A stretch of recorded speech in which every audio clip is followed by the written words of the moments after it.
일본 정부가 충격적인 결정을 내렸습니다. 지진 피해 예상 지역에 대한 장기 대응 계획을 전면 수정하라. 수십 년간 유지해온 재해방제 매뉴얼, 수조 엔이 투입된 인프라, 그리고 재해 대응 선진국이라는 자부심까지. 그 모든 것을 뒤엎은 건 단 하나의 보고서였습니다. 한국에서 돌아온 일본 학자의 보고서. 거기엔 이렇게 적혀 있었습니다. 일본이 잃어버린 생존 본능. 그게 한국엔 남아 있었다.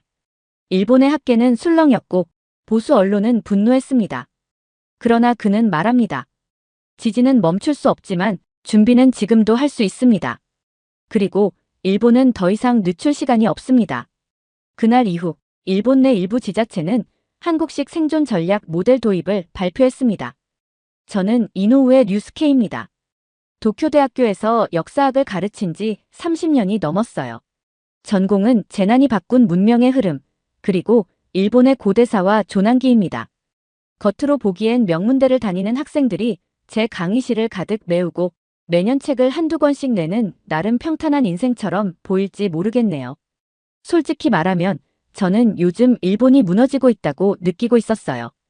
국민 소득도 줄고 인구도 줄고 전 세계가 일본을 과거형 국가로 취급하고 있죠. 학생들은 교수님, 이 나라에선 아무리 발버둥 쳐도 안 바뀌잖아요 라고 해요. 그럴 때마다 저는 학자답게 대답했죠. 역사는 주기를 갖는다. 지금은 어두운 시기일 뿐이다.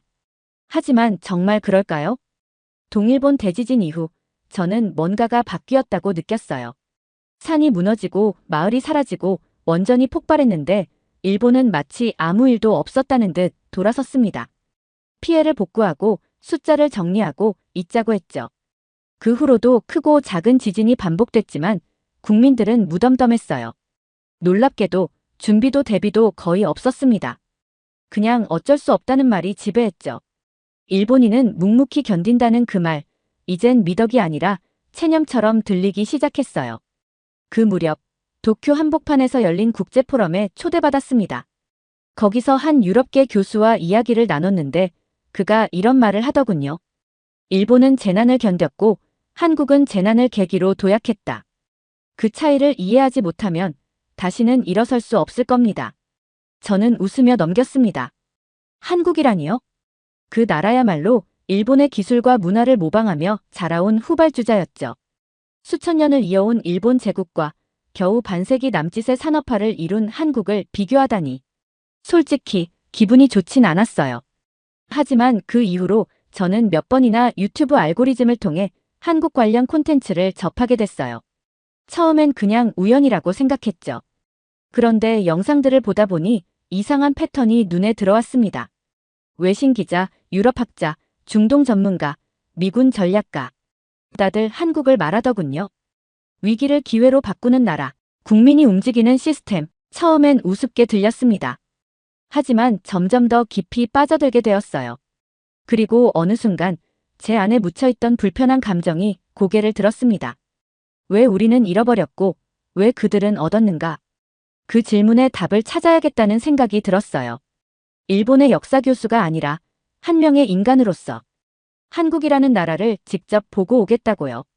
그렇게 저는 한국행 비행기에 올랐습니다. 김포공항 입국장은 생각보다 조용했습니다.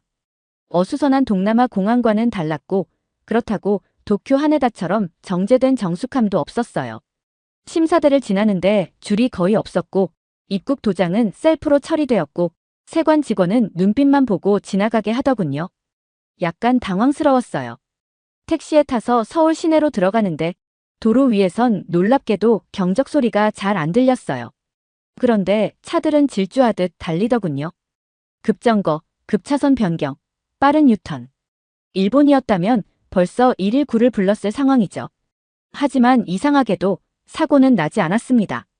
숙소에 도착해 프론트에 갔더니 직원이 태블릿을 내밀며 여기서 체크인 하시면 됩니다라고 말하더군요. 호텔 프런트가 기계라니. 직접 입력하고 나니 1분도 안 돼 방카드가 나왔습니다. 이건 일본보다 확실히 빠르다는 생각을 하고 있을 때 직원이 말했습니다.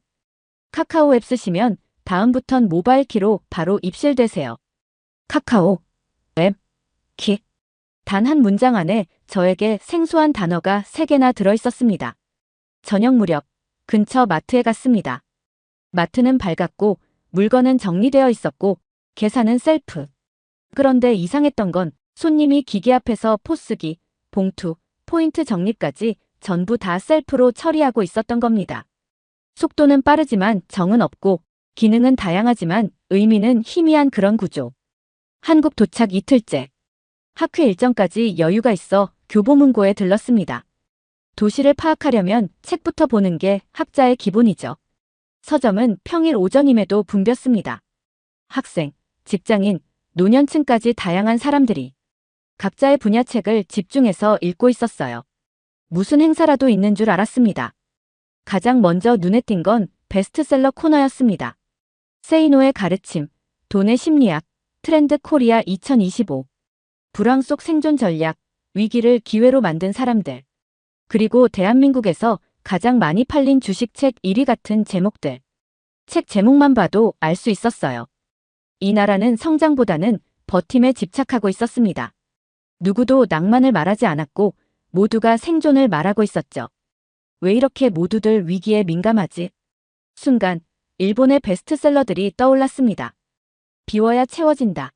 아무것도 하지 않을 자유, 혼자 있는 시간의 힘. 일본 사회는 내려놓는 법, 멈추는 법을 가르치고 있었어요. 반면 한국은 뚫는 법, 견디는 법을 훈련시키고 있었습니다. 하지만 저는 속으로 반박했어요. 한국은 위기를 겪은 지 얼마 안 됐기 때문에 그 기억에 민감한 것뿐이다. 그게 아니라고 인정하는 순간 지금까지 제가 믿어온 일본의 질서, 시스템, 삶의 방식이 부정당하는 느낌이 들었기 때문입니다. 사실 베스트셀러라는 건 그 사회 다수의 심리를 가장 직접적으로 보여주는 창이기도 하죠. 그리고 이 사회는 명확하게 살아남기를 최우선 가치로 삼고 있었어요. 단순한 경쟁을 넘어서 버티기, 반격하기, 자기 책임으로 돌파하기. 그런 단어들이 책 속에서 튀어나오고 있었습니다. 서점에서 나와 카페에 들러 노트북을 켰습니다. 시스템보다 사람의 기대는 구조는 언제든 흔들릴 수 있다. 서울에 도착한 지 3일째. 지나가는 풍경들이 낯설지 않게 느껴질 무렵 제 안에선 또 다른 감정이 고개를 들고 있었습니다. 당혹감이었습니다. 이 나라 사람들은 어딘지 모르게 과하게 빠르고 위기 대처가 일상처럼 몸에 밴 듯 보였고 책과 뉴스, 시스템도 그에 발맞추어 작동하는 듯 했습니다. 제 학자적 자존심이 허락한 마지막 논리는 운이었습니다. 그날 오후 한국대학 캠퍼스에 방문했습니다. 서울 중심가에 위치한 모 대학 도서관에서 한국 학생들과 교류하는 짧은 좌담회가 있었거든요. 젊은이들이라면 그 나라의 미래를 가장 정확히 보여주는 척도니까요. 학생들은 굉장히 정중했고 질문도 날카로웠습니다. AI 시대가 오면 우리는 어떤 생존 전략을 가져야 할까요? 일본은 고령화에 어떻게 대응하나요? 재난 시 중앙정부보다 지방자치단체가 먼저 대응하는 구조는 어떻게 보십니까? 이 질문들은 전부 만일이 아니라 당연히 닥칠 상황처럼 다뤄지고 있었습니다. 일본 대학생들과는 분명히 달랐습니다. 일본 학생들은 미래를 선택지로 보고 접근하지만 이 한국 학생들은 미래를 적으로 상정하고 훈련하는 느낌이었어요. 다시 생각을 정리하려 애썼어요. 한국의 속도, 훈련된 듯한 사회, 위기인식, 빠른 행동력. 이 모든 건 우연히 연속된 위기가 만들어낸 비정상적인 시스템일 수도 있다. 한 번도 진짜 전쟁을 겪지 않았던 세대, 분단, IMF와 세월호, 메르스와 코로나. 그 연속된 사건들이 이 나라 사람들의 심리를 비정상적으로 민감하게 만든 것일 뿐 실제로 구조적으로 완성됐다고는 보기 어렵다고 생각했죠. 그날 밤 숙소로 돌아와 하루의 관찰을 노트에 기록했습니다. 한국 위기 반복 국가. 정상은 아니나 시스템화된 생존 반응이 있음. 그러나 구조적 성숙도는 미지수. 경제적 운, 지정학적 외부 자극이 만든 과잉 학습 가능성. 며칠 뒤 서울대 국제대학원에서 주관한 초청 세미나에 참여하게 됐습니다. 위기 대응과 사회 탄력성이라는 주제로 일본, 미국, 유럽에서 온 연구자들이 각자 국가별 사례를 발표하고 토론하는 자리였어요. 제가 준비한 발표 주제는 일본형 절제사회와 감정 조절의 효과였죠.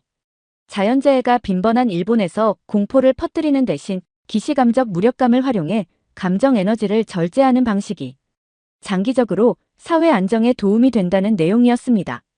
하지만 한국 연구자의 발표는 그야말로 전면 반박 그 자체였습니다. 그는 서울과 부산, 대구, 울산을 중심으로 수집된 수만 건의 인터뷰와 시민 참여 이력 데이터를 기반으로 놀라운 한 가지를 증명했습니다. 한국 사회는 위기를 겪은 후 국가 시스템을 기다리지 않고 시민들이 먼저 유사구조를 조직하고 확산시킨다. 그의 발표 슬라이드에선 2003년 대구 지하철 화재, 2014년 세월호 사고, 2015년 메르스, 2020년 코로나 초기, 2022년 강릉 산불까지 모든 사례에서 한 가지 공통점을 보여줬습니다.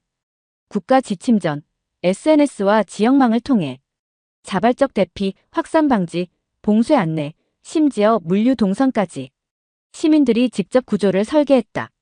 그리고 그 결과 재난 후 평균 복구 속도가 일본보다 37% 빠르며 시민 참여율은 3배 이상 높다는 통계가 제시됐습니다. 저는 순간 당황했습니다. 이건 어떻게든 살아남기 위해 서로에게 의무감을 부여하는 문화였습니다. 질의응답 시간이 되자 저는 조심스레 물었습니다. 그렇다면 그건 결국 트라우마 기반의 과잉 학습이 아닌가요? 사고가 날까봐 불안해서 미리 움직이는 행동은 정신건강 측면에서 장기적으로 문제가 되지 않습니까? 그 교수는 제 얼굴을 조용히 바라보다 이 한 문장으로 답했습니다. 한국은 사고 전 행동을 시민이 습관으로 만들었습니다. 그 말은 제 학문적 논리, 방어기제, 운일 뿐이라는 모든 핑계를 한순간에 무너뜨리는 한 문장이었어요. 다음 날 아침, 저는 짐작할 수 없는 어떤 감정에 이끌려 일찍 숙소를 나섰습니다. 계획에도 없던 현장 조사를 시작해보기로 했어요. 이 나라가 진짜 훈련된 생존 집단이라면 그건 거창한 통계보다 도시의 일상 속에 스며들어 있을 것이라고 생각했거든요. 가장 먼저 향한 곳은 서울 동작구에 있는 노량진 고시촌이었습니다. 일본에서도 입시와 공무원 시험은 치열하지만 고시촌이라는 말은 제게 낯설었죠. 좁은 골목 사이 작은 원룸 건물들이 빼곡히 붙어 있고 그 사이를 빠르게 오가는 사람들, 계단 앞에서 컵밥을 먹으며 책을 보는 청년들, 심지어 건물벽마다 붙은 동기부여 문구들. 지금 포기하면 미래는 없다. 남이 쉴 때 나는 간다. 실패는 이 순간 멈춘 그 선택에서 시작된다. 다음은 동대문 디자인 플라자 근처에서 스타트업 캠퍼스를 운영하는 청년 창업자를 만났습니다. 그는 20대 후반의 소프트웨어 개발자였고 자신의 앱을 글로벌에 출시하기 위해 매일 새벽 4시에 일어난다고 했어요. 왜 그렇게까지 하는 건가요? 제가 묻자 그는 이런 말을 남겼죠. 기다리는 게 아니라 먼저 지르는 쪽이 이기는 세상이에요. 그래서 우리는 오늘도 전쟁 중이에요. 상대는 남이 아니라 어제의 나죠. 한국인은 왜 이토록 스스로를 몰아붙일까? 그 질문이 제 머릿속에서 떠나질 않았어요. 어떤 국가가 외부의 적보다 내부의 나태와 싸운다는 생각은 제가 연구한 문명사 어디에도 등장하지 않았거든요. 그래서 직접 보기로 했습니다. 학회 발표 자료를 제쳐두고 며칠간 서울 곳곳을 돌아다녔습니다. 관찰자의 눈으로, 하지만 인간적인 궁금증을 품은 채 아침 6시 반, 한강변. 추운 날씨에도 수십 명이 조깅을 하고 있었어요. 60대는 넘어 보이는 분이 많았습니다. 그건 건강을 위한 운동이 아니라 체력 단련처럼 보였죠. 그 다음 날 을지로 골목의 자영업자를 인터뷰했습니다. 철물점을 32년째 운영 중이라는 중년 남성이었어요. 그는 말했습니다. 하루 매출, 좋을 땐 15만 원, 나쁠 땐 커피값 벌기도 힘들어요. 여기선 한 집이 무너지면 옆집도 흔들리는 구조예요. 자기 손해를 감수하면서까지 옆 가게를 배려하는 자영업자. 이건 일본에선 상상하기 어려운 태도였죠. 또 다른 날 동작구의 한 평생교육센터에 들렀습니다. 퇴직자 재취업 특강이 열리고 있었죠. 수강생 중 가장 나이가 많은 분은 74세. 왜 아직도 공부하세요? 제가 조심스럽게 묻자 그분은 이렇게 대답하셨어요. 100세 시대인데 아직 인생 안 끝났잖아요. 그 말에 잠시 말을 잇지 못했어요. 한국에선 나이도 퇴직도 노후도 쉴 수 있는 자격이 아니라 다시 싸워야 할 시간으로 받아들여지고 있었어요. 한강의 아침 운동도, 철물점 사장의 공동체 윤리도, 노인의 재교육 의지도 모두 한 가지 공통점을 가졌습니다. 누가 시키지 않아도 각자가 알아서 움직이고 있었다는 것. 모든 모습이 너무 현실 감각에 기반해 있었어요. 로맨틱하지도 않고 명의욕도 아니었죠. 이번엔 숫자를 보기로 했습니다. 정서적 충격은 통계로 검증해야 한다는 게 학자적 본능이었거든요. OECD 보고서를 열람했습니다. 노인 빈곤율 1위. 한국. 노인 자살률 1위. 한국. 65세 이상 취업률 1위. 역시 한국. 처음엔 믿기지 않았습니다. 성장국가, 혁신국가라는 인식이 절망적 통계 뒤에 감춰져 있었다는 사실이요. 그런데 이상한 일이 벌어졌습니다. 이런 통계가 있음에도 불구하고 한국의 거리엔 활기가 있었어요. 은퇴자들이 술에 취해 거리를 배회하지 않았고 노인들이 벤치에 앉아 넋 놓고 시간을 보내지도 않았어요. 대신 움직이고 있었습니다. 한강을 달리고 작은 가게를 지키고 택배를 들고 계단을 오르고 식당 주방에서 주방장과 같은 속도로 일하고 있었어요. 일본의 노인들은 소멸이라는 단어 앞에 조용히 퇴장하고 있었지만 한국의 노인들은 절대 퇴장하지 않겠다는 눈빛으로 움직이고 있었죠. 복지국가의 훈련을 받지 않은 채 시민이 스스로 자기 몸을 보호해야 했던 시절. 누구도 보험을 들어주지 않고 국가는 존재하되 곁에 있지 않았던 시간들. 그 모든 상처가 이 나라 사람들의 정신훈련으로 남아있었던 겁니다. 통계는 비극을 말하고 있었지만 현실은 투지를 보여주고 있었어요. 그리고 그 사이에 놓인 건 책임감이라는 단어였습니다. 살기 위해 내가 책임져야 한다. 포기하지 않으면 어딘가는 연결된다. 오늘을 버티면 내일은 어쩌면 살아남을 수 있다. 일본의 친구들과 연락을 했습니다. 한국에선 은퇴해도 다시 시작하더라. 그랬더니 일본 친구는 이렇게 말했어요. 우린 그런 걸 불행이라고 부르지. 그 말이 맞는지도 모르겠어요. 하지만 하나는 분명했습니다. 한국은 살기 힘든 나라였지만 그 힘듦을 도망치지 않고 직면하는 나라였다는 것. 이 나라는 왜 이렇게 준비된 사람들이 많은 걸까? 재난에 대비하는 태도도, 위기 앞에서 흔들리지 않는 자세도 단순한 개인의 자질이 아닌 어떤 시스템의 산물처럼 보였거든요. 그래서 직접 확인해 보기로 했습니다. 서울시 재난안전본부에 전화를 걸어 외국 연구자 자격으로 시설을 견학할 수 있냐고 물었어요. 생각보다 빠르게 허가가 떨어졌습니다. 그 자체로도 놀라운 일이었죠. 보통 일본 같았으면 이런 기관 견학은 몇 주가 걸리거든요. 서울 종로의 재난종합상황실. 거기선 가상의 지진 발생 시나리오가 실시간으로 시뮬레이션 되고 있었어요. 진앙지, 여진, 대피 동선, 교통통제, SNS 경보 메시지까지. 국가의 대응이 아닌 시민 중심의 흐름이 우선되어 있었습니다. 담당자의 설명이 이어졌죠. 각 지역은 자동으로 판단하고 움직이도록 구성되어 있습니다. 순간 일본과 한국의 결정적 차이를 떠올렸습니다. 일본은 매뉴얼이 있고 한국은 반사신경이 있었습니다. 이게 무슨 말일까요? 후쿠시마 대지진 당시 지침이 없으면 일본 공무원들은 움직이지 않았어요. 공식 발표가 나올 때까지 기다리고 직급별 보고라인을 따라 움직이는 게 정석이었죠. 하지만 한국에선 그게 아니었어요. 각자 알아서 움직였고 심지어 이웃에게 연락하고 엘리베이터가 멈췄을지도 모른다며 누군가를 확인하러 간다고 하더군요. 지진 대비 안내방송도 특이했어요. 어디에서 흔들림이 감지되었는지, 몇 초 만에 어느 구역까지 파급되었는지를 스마트폰이 실시간으로 알려주더군요. 더 놀라운 건 지하철 플랫폼마다 지진 발생 시 대피 방법이 그림과 함께 비치되어 있었다는 겁니다. 이 나라는 매일 전시 중이다. 제 머릿속에 그런 문장이 떠올랐습니다. 무슨 특이한 상황을 만난 게 아니었어요. 그냥 매일매일이 훈련처럼 반복되는 삶이었고 그 안에 사람들은 일상이라는 이름으로 전시와 재난을 견디는 법을 내면화하고 있었죠. 이 나라 사람들은 국가가 도와주지 못했던 시대를 기억하고 있었던 것 같아요. 그 상처가 국가 시스템보다 빠른 사람 중심의 대응 구조를 만들었고 그게 지금까지 내려온 겁니다. 머릿속이 복잡해졌습니다. 정말 우리가 한국보다 선진국이 맞는 건가? 기준이 바뀌고 있었어요. 그 기준은 GDP도 아니고 인프라 지수도 아니었죠. 책임을 개인이 가져가는 각성된 공동체. 이게 어쩌면 진짜 의미의 문명화라는 생각이 들었습니다. 도쿄로 돌아온 지 사흘째 되는 날, 저는 오래 묵혀둔 원고 파일을 열었습니다.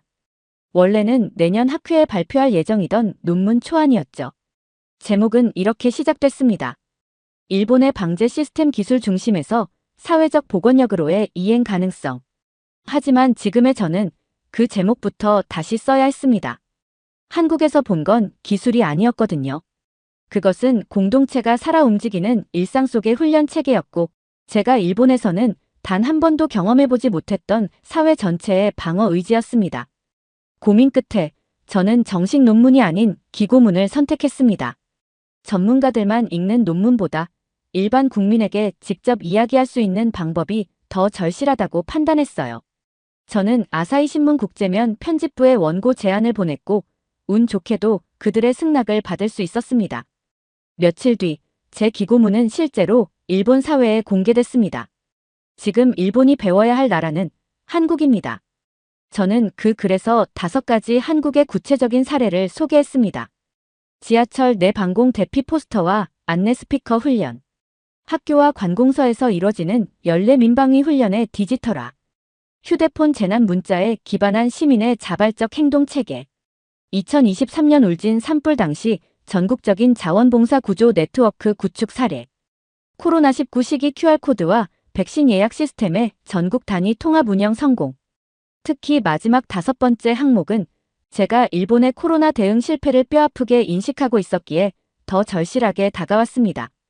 일본은 백신 예약 하나에도 혼란이 있었고 병원 시스템은 지역별로 따로 놀았어요. 반면 한국은 국민이 준비된 나라처럼 움직였습니다.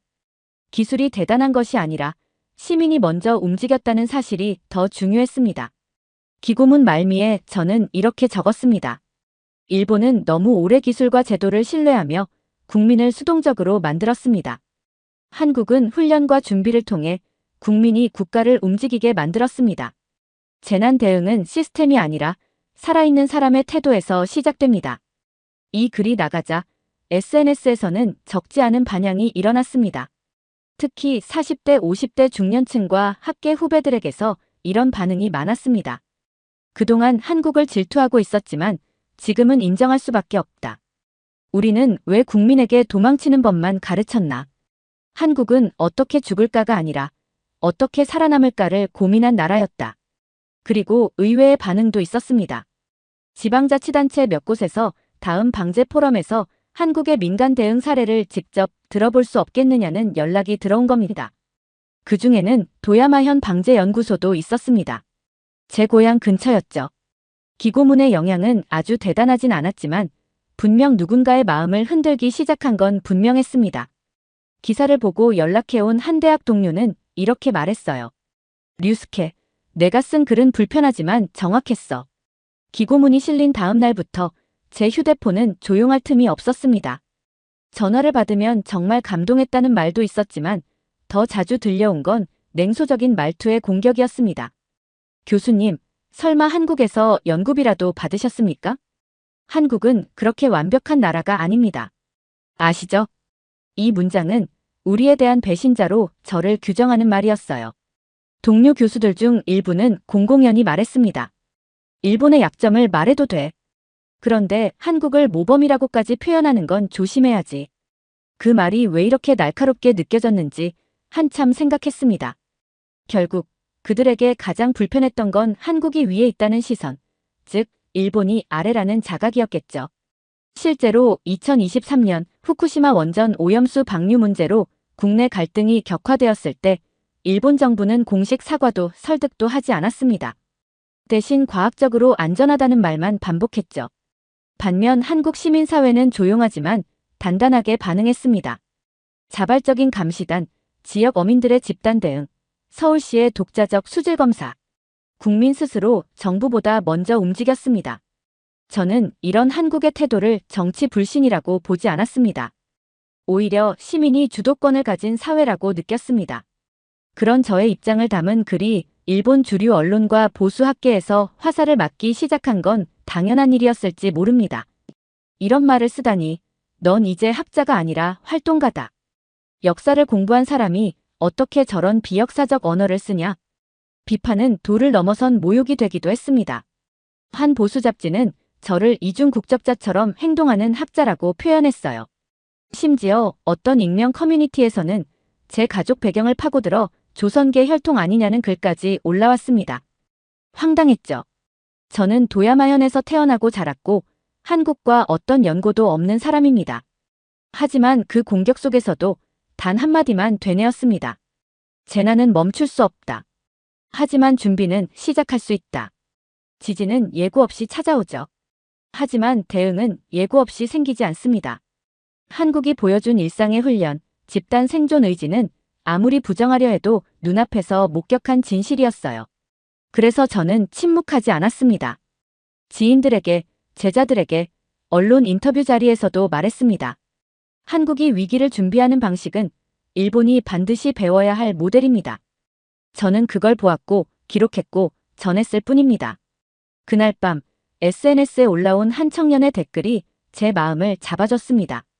교수님, 저는 일본에서 태어났지만 한국에서 공부 중입니다. 교수님의 글 덕분에 제가 왜 이곳에 와 있는지 다시 알게 됐어요. 저도 돌아가면 바꿀 수 있는 사람이 되고 싶습니다. 단 한 사람이라도 변화를 시작한다면 그건 세뇌가 아닌 전염이죠. 정신력의 전염이야말로 한국이 일본에게 줄 수 있는 가장 강력한 백신 아닐까요? 일본으로 돌아온 뒤 저는 한동안 글을 쓰지 못했습니다. 기고문 하나를 세상에 내보낸 대가로 너무 많은 갈등과 피로가 밀려왔거든요. 학교 측에서는 정식으로 신중을 기해달라는 권고를 보냈고 연구실 후배들은 대놓고 말하진 않았지만 저를 피했습니다. 언론에서는 저를 이상적인 한국 예찬론자라며 조롱했죠. 하지만 가장 큰 충격은 집에서 느낀 고립감이었습니다. 가족 중 일부는 제 기고문을 기사로 접했고 저녁 식탁에서 이렇게 말하더군요. 그 글 꼭 썼어야 했어. 그 말에 저는 아무 대꾸도 하지 못했습니다. 그러던 중 우연히 일본의 한 지역신문에서 작은 기사를 보게 되었습니다.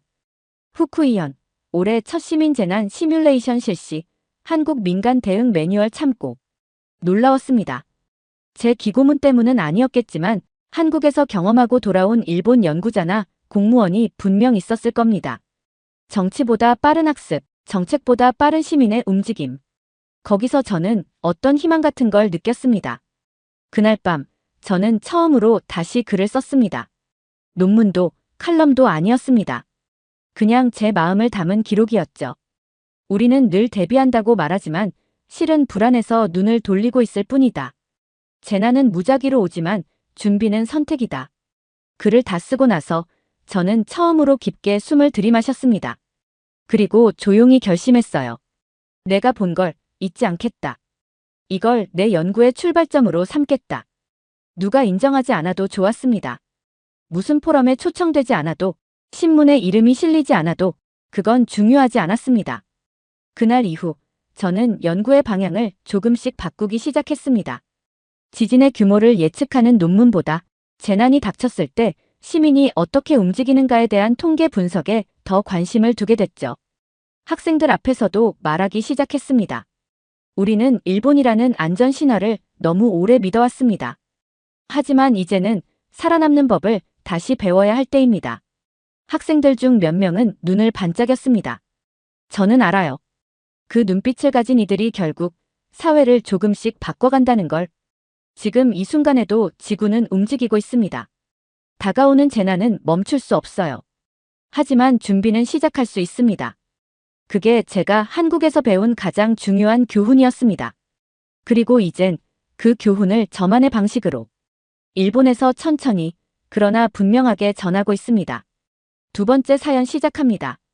기술 넘겼다가 한국에 무릎 꿇은 일본 남성이 있습니다. 한때 그는 그렇게 말했습니다. 한국 철강은 우리가 가르쳤죠. 그 말엔 확신이 있었고 자부심이 있었고 무시 못할 일본 기술자의 50년 경력이 있었습니다. 하지만 그가 2025년 포항과 광양을 다시 밟고 돌아오던 날, 그 입에서 나온 말은 완전히 달라졌습니다. 그들은 기술이 아니라 믿음으로 나라를 만들었습니다. 그들이 흘린 건 쇳물이 아니라 국민 전체의 눈물이었습니다. 대체 무슨 사연인지 오늘 사연 바로 시작하겠습니다. 저는 미야자키 타케시, 일본 효고현 출신의 철강 기술자입니다. 신일본 제철에서 평생을 일했고 퇴직 후엔 도쿄공업대 겸임 교수로 후학을 지도해왔습니다. 제 인생에는 두 개의 전환점이 있습니다. 하나는 1970년 기술협력단 일원으로 갯벌이던 포항에 처음 발을 디뎠던 날.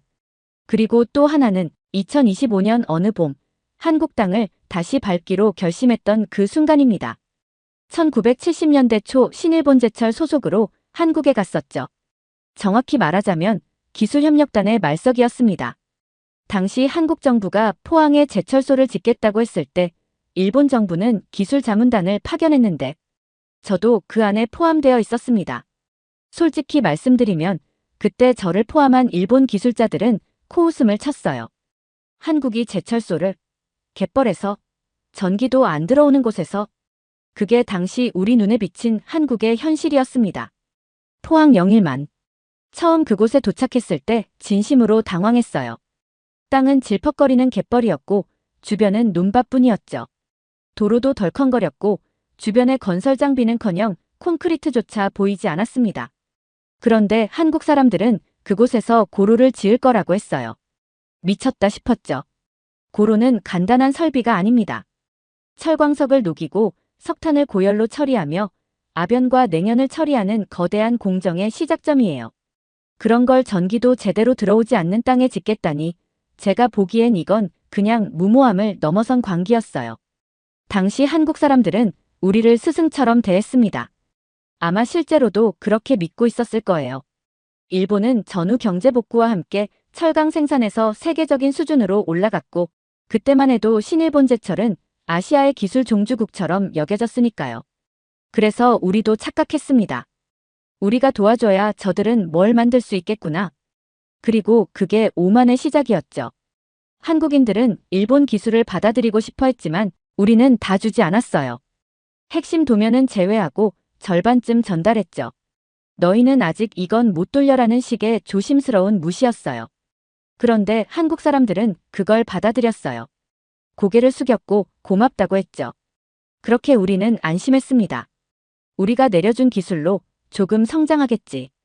결국 한계는 있을 거야. 그 생각이 얼마나 치명적인 착각이었는지 저는 반세기가 지나서야 알게 됐습니다. 2025년 도쿄에서 은퇴한 채 조용히 살고 있었어요.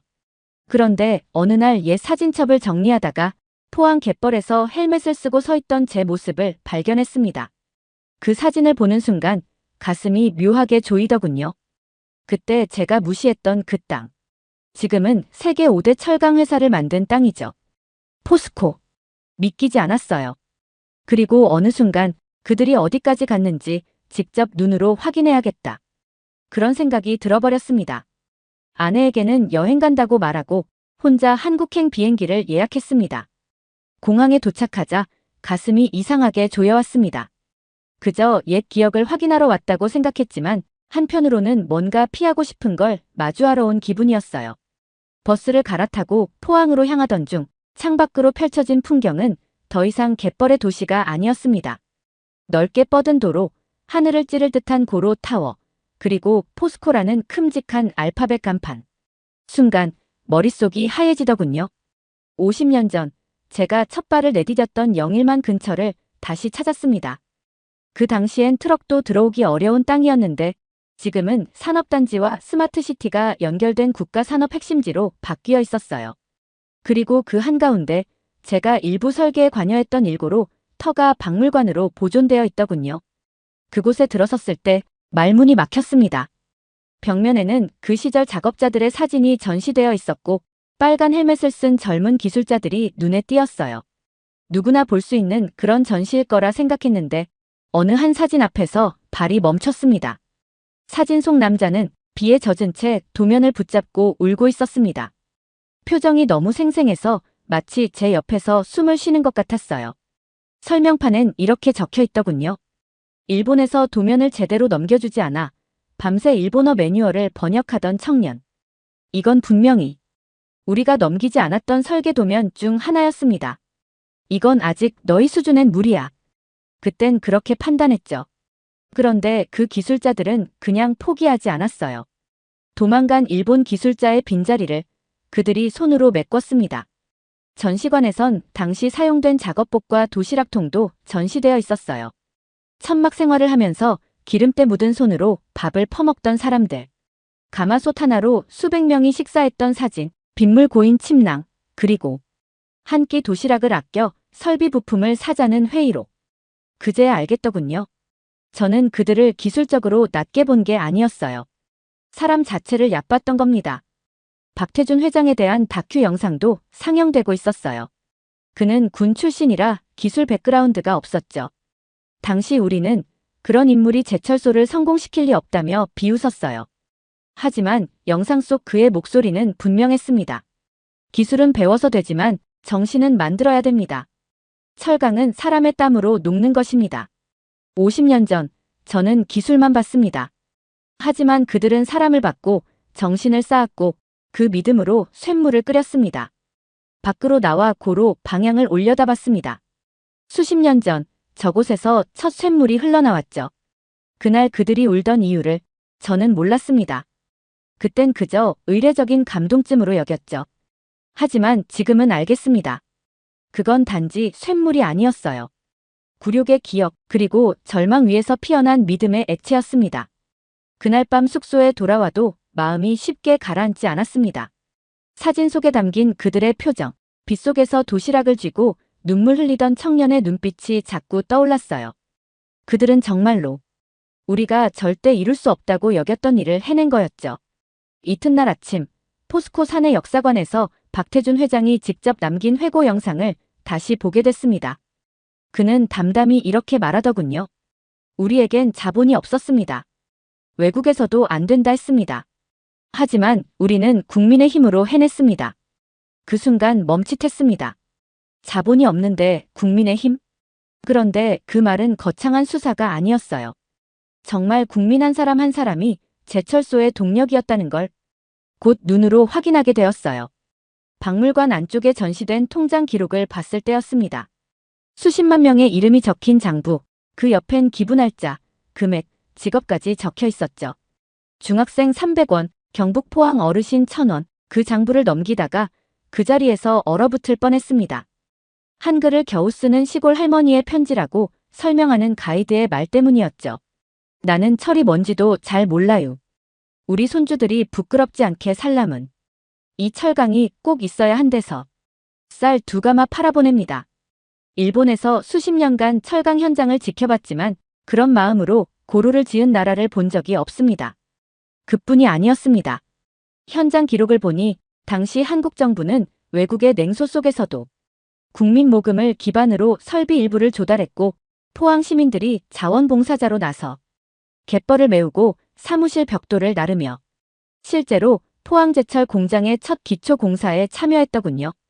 어떤 나라는 자본이 먼저 움직입니다. 투자자가 있고 금융이 있고 그걸로 설비를 짓죠. 일본도 그랬습니다. 하지만 한국은 달랐습니다. 그들은 먼저 사람이 움직였고 그 사람을 믿은 국민이 움직였고 그 믿음이 철을 만들었습니다. 당시 신일본제철 기술자들이 내부에서 회의하며 이 정도 속도론 10년도 못 버틴다는 평가를 남겼던 걸 기억합니다. 그걸 제가 작성한 문서에서도 본 기억이 있었어요. 하지만 정작 그들은 3년도 안 돼 고로를 완공해냈고 우리보다 먼저 일부 공정을 자동화해버렸죠. 설비도 기술도 일본산이었지만 그 설비를 돌린 건 일본의 기술이 아니라 한국인의 포기하지 않는 심장이었습니다. 돌아보면 저는 그걸 두려워했던 건지도 모르겠습니다. 그저 설비 하나 넘겨줬을 뿐인데 그들이 만들어낸 결과물은 제가 상상도 못한 것이었으니까요.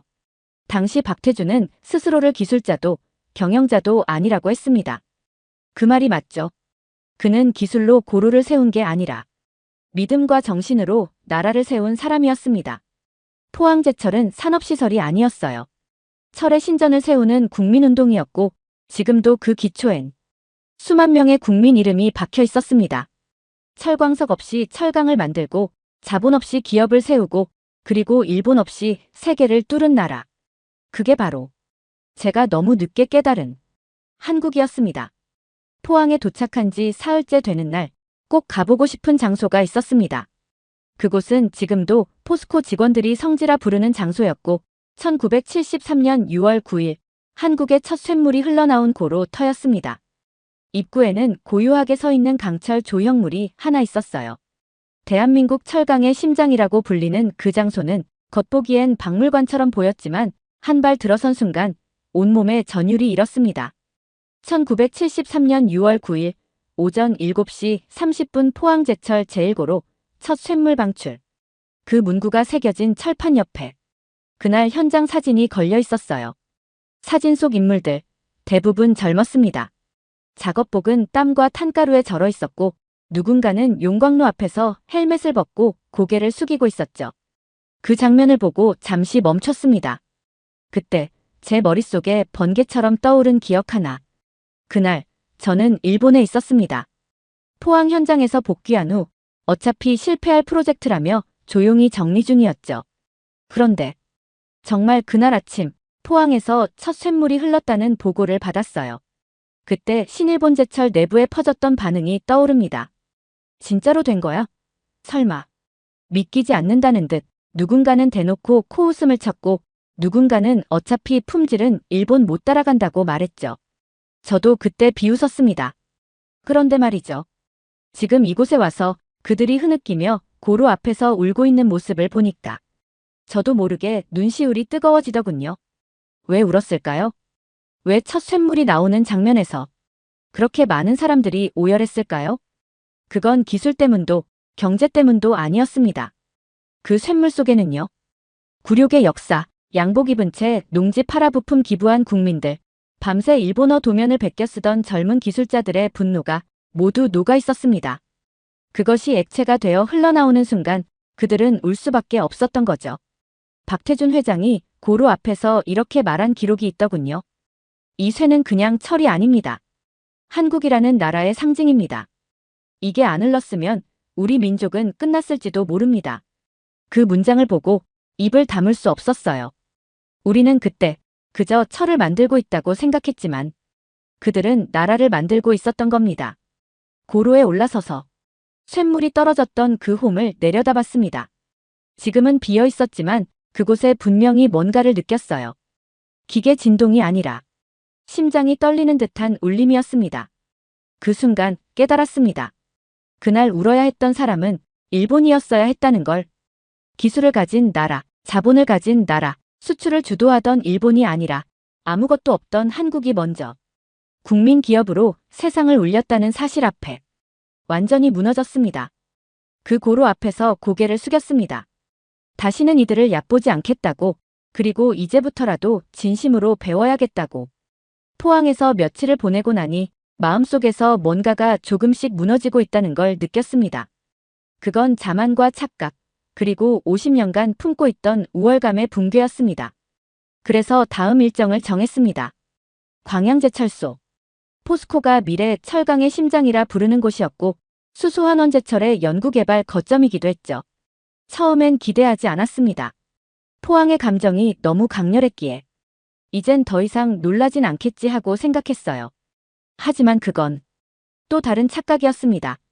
광양에 도착하자 첫 느낌은 철강소가 아니라 우주기지 같았어요. 거대한 고로 대신 스마트 제어실이 먼저 눈에 들어왔고 작업자들은 헬멧 대신 태블릿을 들고 다녔습니다. 가이드를 맡은 젊은 엔지니어가 설명을 시작했어요. 그는 유창한 일본어로 이렇게 말했습니다. 미야자키님, 여긴 우리가 하이렉스 공법을 실험하는 파일럿 라인입니다. 일본도 아직 상용화 못했죠. 이곳은 탄소를 사용하지 않고 철을 만드는 최초의 공간입니다. 탄소 없는 철강. 그건 신일본제철에서도 수십 년간 도전했지만 기술적 한계와 경제성 문제로 보류했던 영역이었습니다.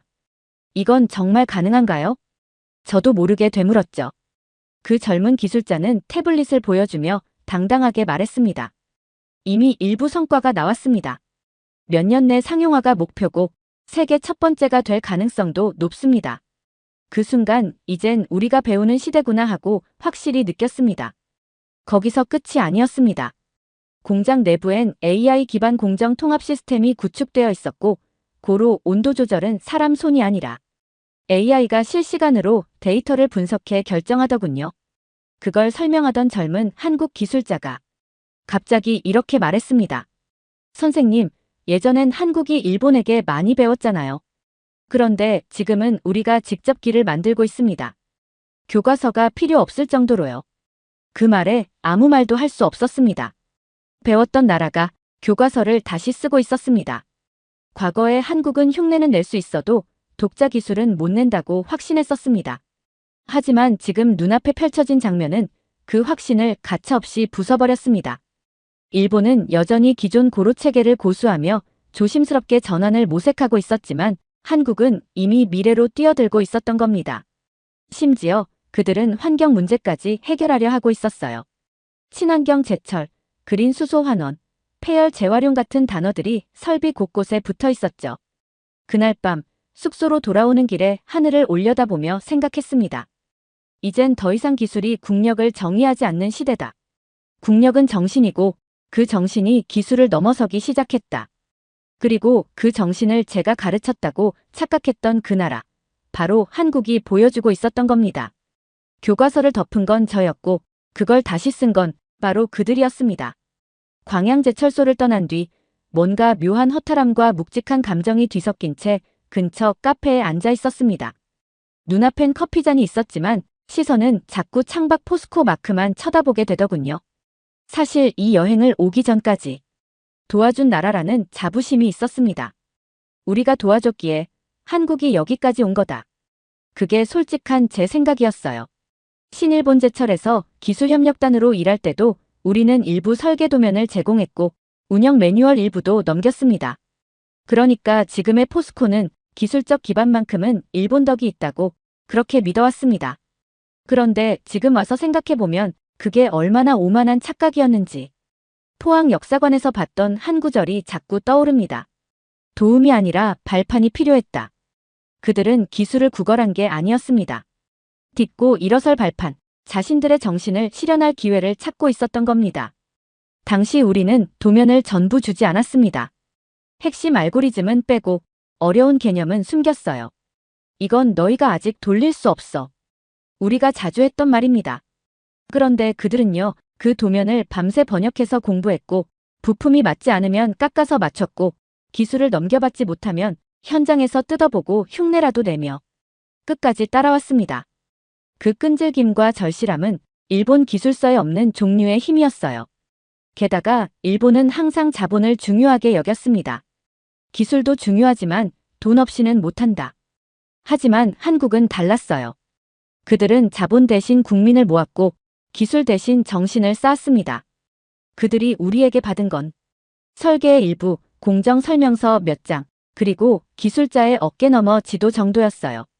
하지만 그들은 그걸 한 나라의 기반으로 바꾸었습니다. 우리가 준 건 부품이었고 그들은 그걸 국민 기업이라는 정신체로 승화시켰죠. 그걸 알게 된 순간 무너진 건 자존심이 아니라 스스로에 대한 실망감이었습니다. 왜 진작 보지 못했을까? 왜 그렇게 가볍게 여겼을까? 그들이 흘린 땀과 눈물, 그리고 국민들이 보낸 쌀, 동전, 손편지.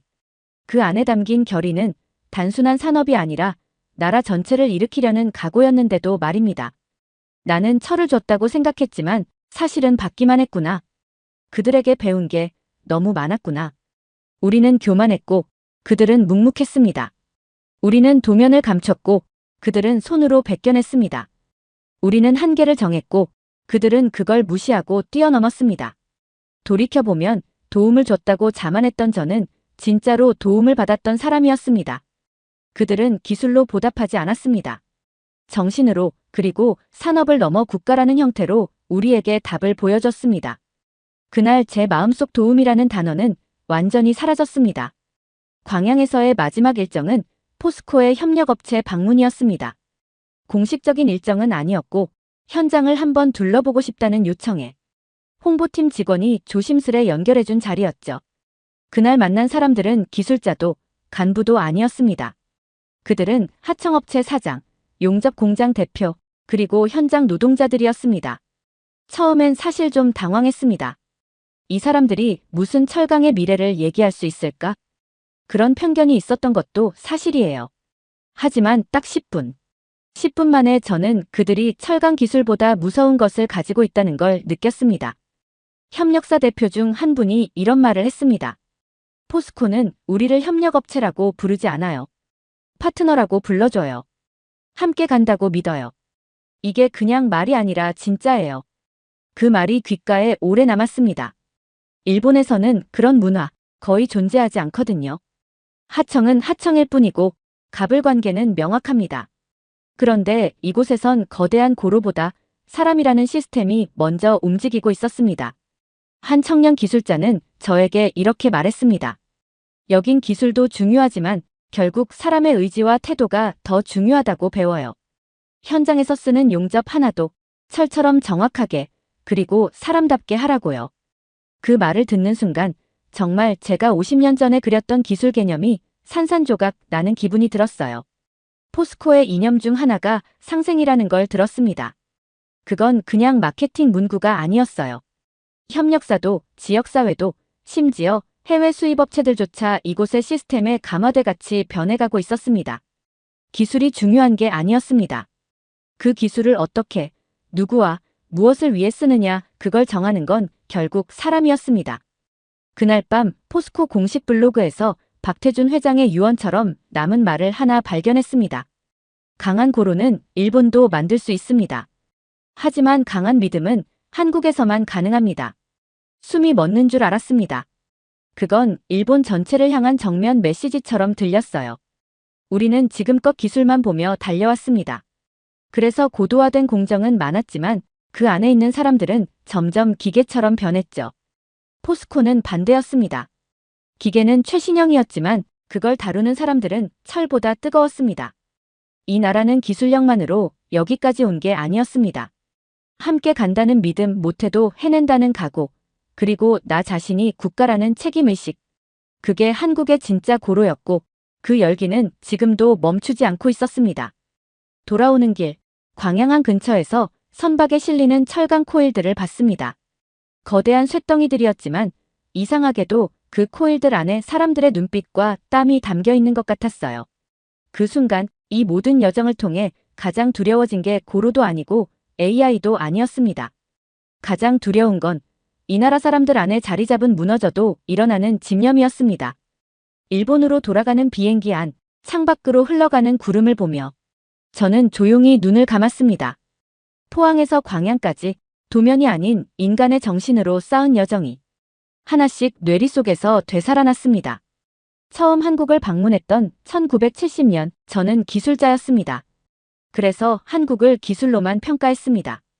부족한 설계, 조악한 인프라, 일본어도 익숙지 않은 작업자들. 그땐 분명히 그렇게 보였죠. 그리고 믿었습니다. 우리가 기술을 줬으니 그들이 여기까지 왔겠지. 자만이었고 오만이었습니다. 그런데 2025년에 한국은 그 믿음을 통째로 뒤집어 놓았습니다. 그들은 철을 넘어서 정신을 만들었습니다. 제가 본 건 단지 산업의 발전이 아니었습니다.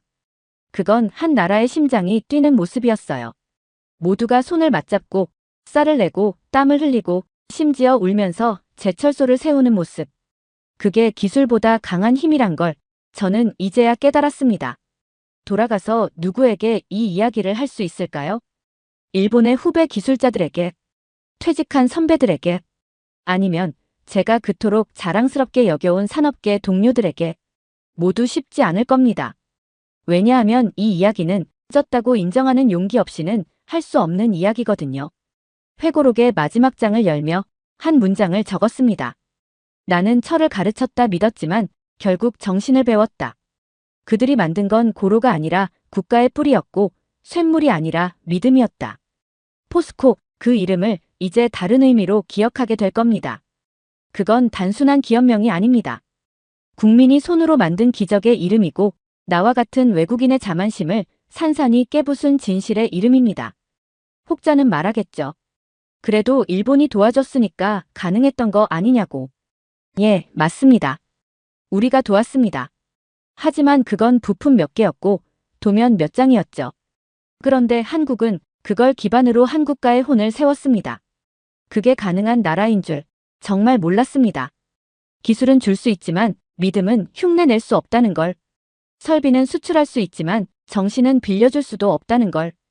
비행기가 인천을 벗어나 바다 위로 들어설 때 마지막으로 창밖을 보며 고개를 숙였습니다. 당신들은 정말 대단한 나라였습니다. 영상 일부는 무료 영상 소스를 활용했으며 편집 및 내용 구성은 감동탐험이 직접 진행했습니다. 사연 이야기가 좋았다면 구독과 댓글로 남겨주세요. 더 재미있는 사연으로 돌아오겠습니다. 이상 감동탐험이었습니다.